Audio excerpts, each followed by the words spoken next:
I have two words for you: predator drones. You will never see it coming.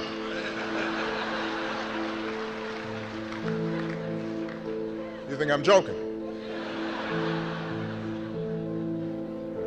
The New York Times published a major expose about how President Obama personally oversees a, quote, secret kill list containing the names and photos of individuals targeted for assassination in the U.S. drone war. According to the Times, Obama signs off on every targeted killing in Yemen and Somalia and the more complex or risky strikes in Pakistan. Individuals on the list include U.S. citizens as well as teenage girls as young as 17 years old. Glenn, can you comment on that? Well, we of course known for a long time that the President of the United States believes that he has the power to order people killed, assassinated, in total secrecy, without any due process, without transparency or oversight of any kind. I really do believe it's literally the most radical power that a government and a president can seize, and yet the Obama administration has seized this power and exercised it aggressively with very little controversy. What the New York Times article does is it adds some important, though very disturbing details.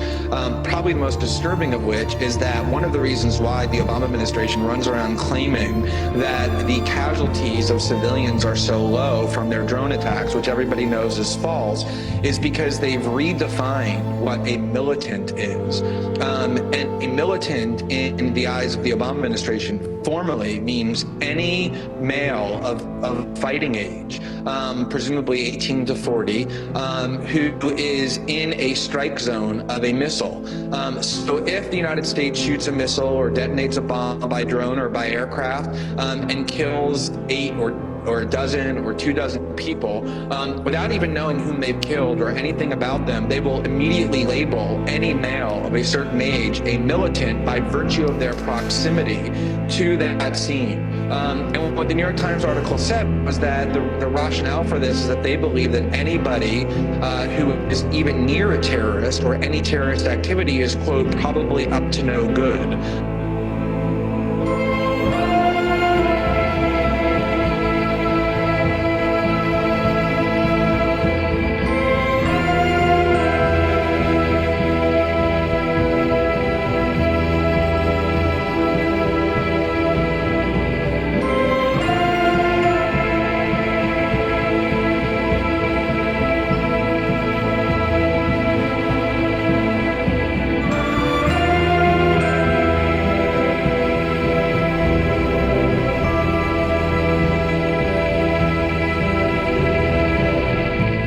And now, sometimes we know who we're hitting. Those are called personality strikes. We at least hope that we know who we're hitting. We at least have an intended target.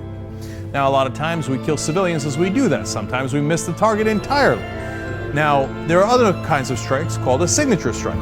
That's when we don't know who we're hitting. We just see a pattern on the ground. We see some weaponry, or we see other indications of military-aged males in the area, which, by the way, is any man that isn't a kid.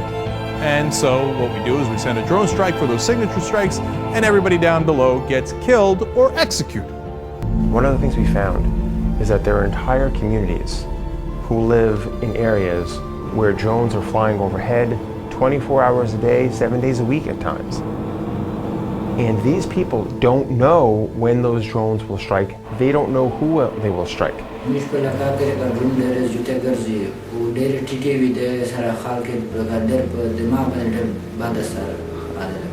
The result is symptoms of psychological disorder, of trauma, of severe anxiety, and of dysfunctionality. We heard stories of people who won't leave their houses.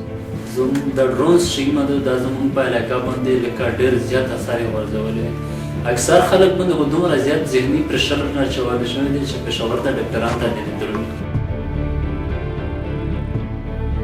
One of the things we found and documented were incidents of double tapping. There'll be an initial strike on a target and then very shortly after a secondary strike. What has happened in the period between the first and the second strike is that neighbors or people nearby or family members or in some cases doctors have come to assist those who may have been injured and still survived. And when they're doing that, a second drone has hit. The people with whom we spoke in the communities affected almost without exception, told us, when there's a drone strike, we won't go near afterwards. And we even heard this from some medical professionals. One of the things we heard from several people is that they didn't know what America was before drones. And now what they know of America is drones, death, and terror.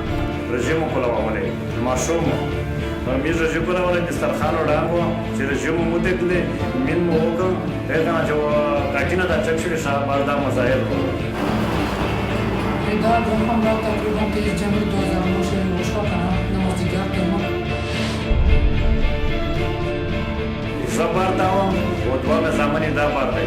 دانور په دغه دی باندې دا وان ختم شو. درې کاسو. یمه د ورې زیایمه، یمه د نور په سبب یمه مشوره. درون مشوره از داده په مثلا د دې شای دا شو زو د نور سایت چې ځکه شو یا ستاره چې ځکه. یا مشکل کې د درون مشوره. یا شو یو بیا یا وایي چې دی یا مشکل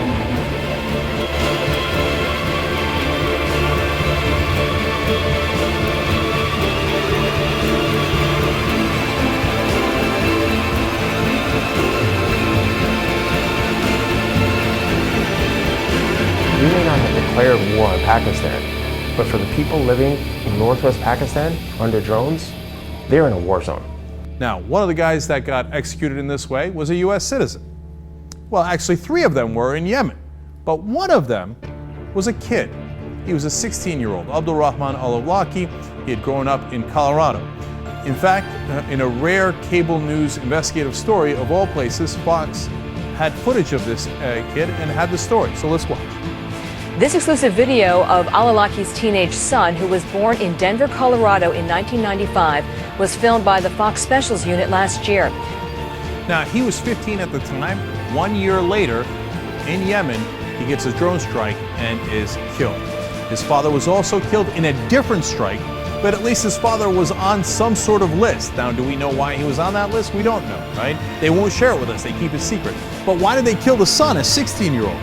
Well, that's double, triple secret. They won't tell us that at all. It has made people extremely angry at the United States.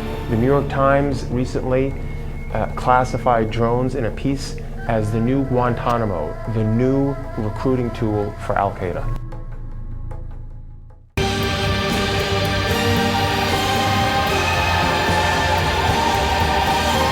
One person we interviewed asked me, do American people know what these drone strikes are doing? Do American people know the strikes are killing civilians here? And people said to us, we want you to go back, now that you've spoken to us, and tell the American public the impact that drone policies are having.